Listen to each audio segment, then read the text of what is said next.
السلام علیکم ورحمۃ اللہ وبرکاتہ۔ حضرات محترم، آج کل لوگ اللہ تعالیٰ کے راہ میں خرچ کرنے سے کوسوں دور رہتا ہے، اور اللہ تعالیٰ سے مانگنے کے بجائے بھی لوگ دنیا داروں سے مانگتے پھرتے ہیں، جبکہ مانگنا تو صرف اللہ تعالیٰ سے، اس کے رسول کے صدقے میں چاہیے تھا، اور اللہ تعالیٰ عطا فرماتا ہے۔ اور ایک چیز، اللہ تبارک و تعالیٰ کی راہ میں مال خرچ کرنے سے کبھی گھٹتا نہیں بلکہ بڑھتا ہے۔ علماء کرام تو فرماتے ہیں کہ اللہ تعالیٰ کے راہ میں اگر کوئی 1 روپے خرچ کرتا ہے تو اللہ تعالیٰ اس کے بدلے میں کم از کم 10 عطا فرماتا ہے۔ تو آئیے سنتے ہیں اس کے بارے میں علماء کرام دینے لگو، 1 دو گے 10 آئے گا، لیکن نیت اچھی ہو، اللہ پہ بھروسہ۔ آج ہمیں سب پہ بھروسہ ہے، اللہ پہ نہیں۔ تعویذ والا بابا کہہ دے یہ تیرا کام ہو جائے گا، آنکھ بند کر کے بھروسہ ہے۔ اللہ کہے گڑ گڑا میں کروں گا، ہے کوئی گڑ گڑانے والا؟ اللہ پاک فرماتا ہے، حدیث قدسی ہے، صحیح میں ہے، کہ اللہ ہر رات کے، صرف شب برات شب قدر نہیں، اللہ پاک ہر رات کے آخری حصے میں پہلے آسمان پہ تجلی کرتا ہے جیسا کہ اس کی شان ہے، اور پھر فرماتا ہے میرے بندے مانگ، کیا مانگتا ہے تو؟ جو مانگے گا میں تجھے عطا۔ سیاسی لیڈر کہتے گڑی یہ بنا کے دیں گے وہ بنا کے دیں گے، تو ان پہ بھروسہ کرتے ہو، اور اللہ روز فرما رہا ہے مانگ میں تجھے عطا کروں گا، اور اس کو چھوڑ کے ادھر ادھر بھٹک رہا ہے بندہ۔ کتنا گندا ہے بندہ، سب پہ بھروسہ، رب پہ بھروسہ نہیں، اللہ پہ توکل نہیں۔ ارے رات کے آخری حصے میں گڑ گڑا کے دیکھو، حضرت سیدنا مخدوم اشرف ہمارے مخدوم فرماتے ہیں، مجھے رات کے آخری حصے میں جا کر جو نعمتیں ملی ہیں کسی نفل عبادت کی وجہ سے وہ نعمت نہیں ملی ہے۔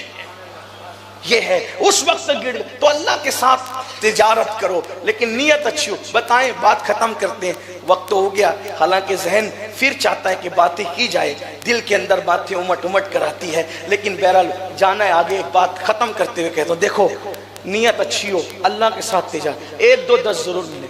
تنگ دستی ہو نا، دینے لگا کرو اللہ کی راہ میں، لیکن اس نیت سے مت دیا کرو کہ ملے گا، اس کو راضی کرنے کا، ہاں اس کو راضی کرنے کے لیے۔ پھر دیکھو، ایک بار رابعہ بصری روزے سے تھی، بڑی عظیم خاتون ہے رابعہ بصری، 4تھی بیٹی بن کے پیدا ہوئی تھی، اسی لیے اس کو ان کا نام رابعہ رکھا ہے۔ اتنے غریب گھر میں پیدا ہوئی، جس دن پیدا ہوئی تھی اس دن گھر میں نہ چراغ میں تیل تھا اور نہ استعمال میں تیل تھا، تو اللہ کے رسول نے امیر کو خواب میں آ کے فرمایا کہ وہاں بچی پیدا ہو رہی، وہاں سامان پہنچاؤ۔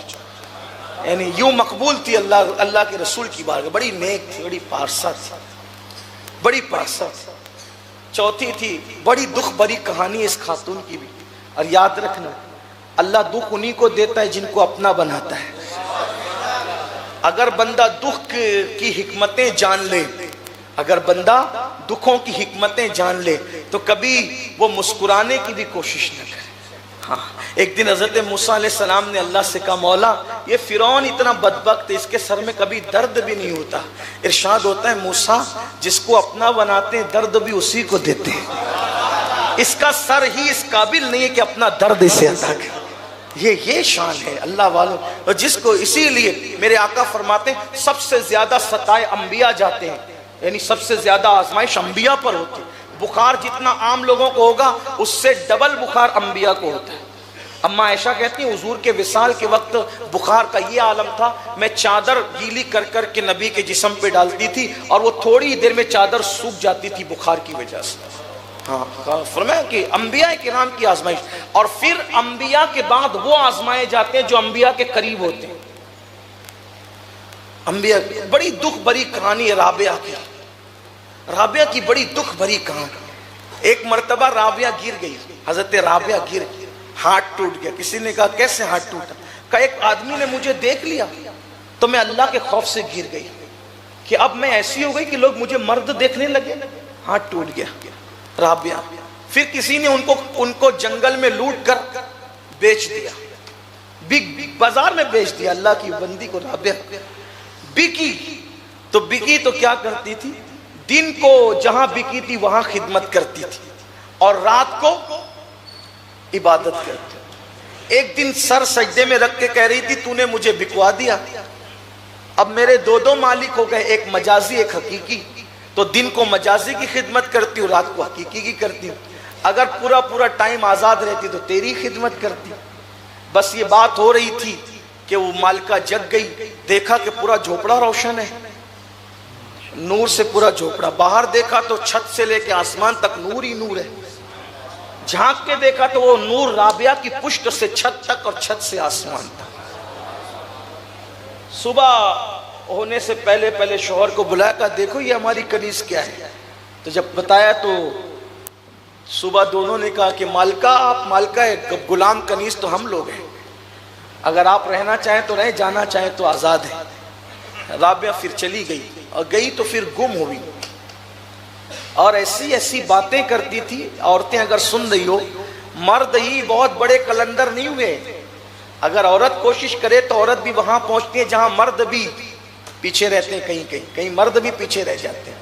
ایک مرتبہ امام حسن بصری خطاب فرما رہے تھے, ایک رابعہ ہے, خطاب فرما رہے, خطاب کرتے کرتے بڑے جذبات میں لوگوں سے کہہ رہے تھے, لوگوں اللہ کے دروازے پہ دستک دیتے رہو, کبھی نہ کبھی کھل جائے گا. اللہ کے دروازے پہ دستک دیتے رہو, کبھی نہ کبھی اس کے دروازے کو کھٹکھٹاتے رہو. کبھی پردے کے پیچھے سے آواز آئی, حسن یہ بھی تو بتا دو کہ اس نے دروازے بند کب کیے. دروازے تو کھٹکھٹائے اس کے جاتے ہیں جو بند رہتے ہیں, ارے اس نے بند کب کیا یہ بھی تو بتا دو. اب معلوم کرنے کی کوشش کی گئی کہ وہ کون عورت ہے جس نے حسن کو بتایا. اللہ اکبر, تو کا پتا چلا وہ کوئی اور نہیں تھی, اسی کو دنیا رابعہ بصری کے نام سے جانتی. کہا حسن سب کے بند ہوتے, رب کا دروازہ وہی تو ایک در ہے جو کبھی بند نہیں ہوتا, اور کسی کے لیے بند نہیں ہوتا. خدا کا در وہ در ہے, اگر کافر بھی اس کے در پر آ جائے تو اللہ کافر کے لیے بھی در بند نہیں فرماتا. رابعہ بصری کا ذکر چل رہا ہے. رابعہ روزے سے تھی, افطار کا وقت آیا, ایک روٹی پکی تو خادمہ سے کہا بٹیا آدھی تم لوگ ہی آدھی ہم افطار کر لیں گے. اب جو خادم لوگ ہوتے ہیں نا اللہ والوں کے, وہ بڑے محروم لوگ ہوتے ہیں زیادہ تر. وجہ سب کی نظر پیر اور بزرگ پہ ہوتی ہے, ان کی ادھر ادھر ہوتی ہے. سمجھ گئے کدھر ہوتی. ہاں مسافہ کرتے ہیں تو پیر کے ہاتھ پہ نظر نہیں ہوتی, وہ ہاتھ کے اندر جو لوگ دے کے جاتے ہیں اس پہ ہوتی. سب نہیں ہوتے ہیں ایسے, لیکن پیر کا خادم اکثر بڑا محروم ہوتا ہے الا ماشاءاللہ. اس نے کہا کہ بڑی بھی مائی آدھی روٹی سے افطار ہوگی. کہا ہاں بیٹی اسی پہ شکر کر لیں. ابھی غروب نہیں ہوا تھا کہ اتنے میں کسی کی آواز آئی, اللہ کے لیے کوئی کھانا کھلا سکتا ہے؟ تو کہا بیٹی اس کو اٹھا کے دے دو. ارے ابھی افطار بھی نہیں کیا, یہ اٹھا کر کے, یہ بڑھیا نے دلوا دیا, اٹھا کے تو دے دیا, کچھ کہہ تو نہیں سکی. ابھی غروب نہیں ہوا تھا کہ دستک ہوئی, دروازہ کھولا گیا تو کہا کہ کیا ہے؟ کہا کہ ہماری مالکہ نے 8 روٹیاں بھیجی ہے. تو اس نے کہا مائی وہ 8 روٹی کوئی عورت نے بھیجی ہے, لے لوں؟ کہا نہیں اس کو بولا یہ ہمارے یہاں کے لیے, کہیں اور کے لے جاؤ, ادھر ہمارے یہاں نہیں. ابھی اور غصے میں ہی, ابھی غروب ہونے والا ہے, ارے ایک کا 8 ملا تو لیتی نہیں بڑھیا. لیکن پھر ابھی وقت ابھی بھی نہیں گزرا تھا, افطار کا وقت نہیں آیا تھا. ایک کسی نے کہا 10 روٹیاں لائے ہیں آپ کے لیے. ہاں کہا یہ ہمارے لیے لاؤ. لے لیا. تو کہا مائی 8 کی واپس کیا, 10 رکھ لیا؟ فرمایا اللہ کا وعدہ کبھی غلط نہیں ہوتا. ان اللہ لا یخلف المیعاد, ان اللہ لا یخلف المیعاد, اس کا وعدہ کبھی خلاف نہیں ہوتا. کہا اس نے کہا 1 دو گے تو کم سے کم 10 دوں گا. یہ کم سے کم ہے 10 سے کم نہیں دے گا وہ.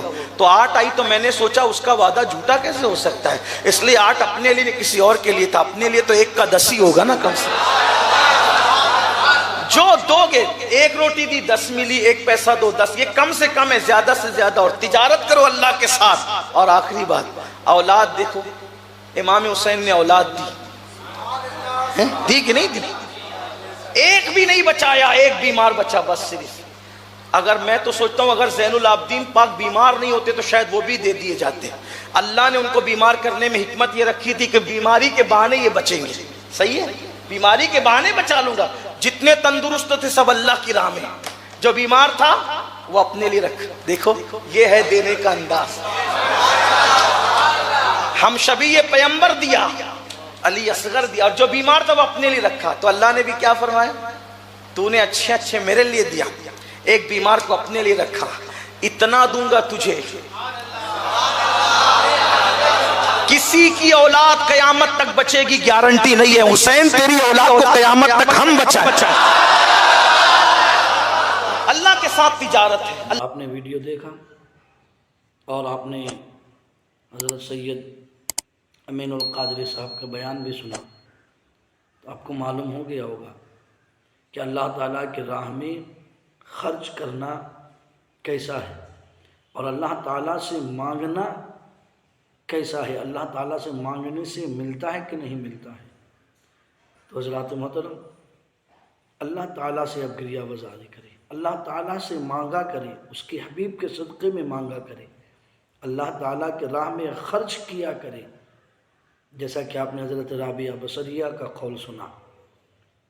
تو کہنے کا مقصد یہ ہے کہ آج ہم انسان اللہ تعالیٰ کے راہ میں خرچ کرنا, اللہ تعالیٰ کے راہ میں دینا بھول گئے ہیں.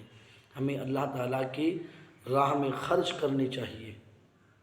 اللہ تعالیٰ نے اگر ہمیں عطا کیا ہے تو ہم بھی اللہ تعالیٰ کی راہ میں خرچ کریں گے تو اللہ تعالیٰ ہمیں اور عطا کرے گا. لیکن ہاں, اس مقصد سے نہیں عطا دے اللہ تعالیٰ کی راہ میں یا کسی کو دے کہ اللہ تعالیٰ ہمیں عطا کرے, بلکہ اللہ کی رضا کے لیے کہ اللہ تعالیٰ نے ہمیں عطا کیا, ہم اللہ تعالیٰ کی خوشنودی حاصل کرنے کے لیے اللہ کی راہ میں خرچ کر رہے ہیں. تو اگر ویڈیو آپ کو اچھی لگے تو ہمارے چینل ایس علی اشرفی کو سبسکرائب کریں, اور اس طرح کی ویڈیوز اور دیکھنے کے لیے بیل آئیکن کو بھی پریس کر دیں, اور لائک و شیئر سے بھی نوازیں. السلام علیکم.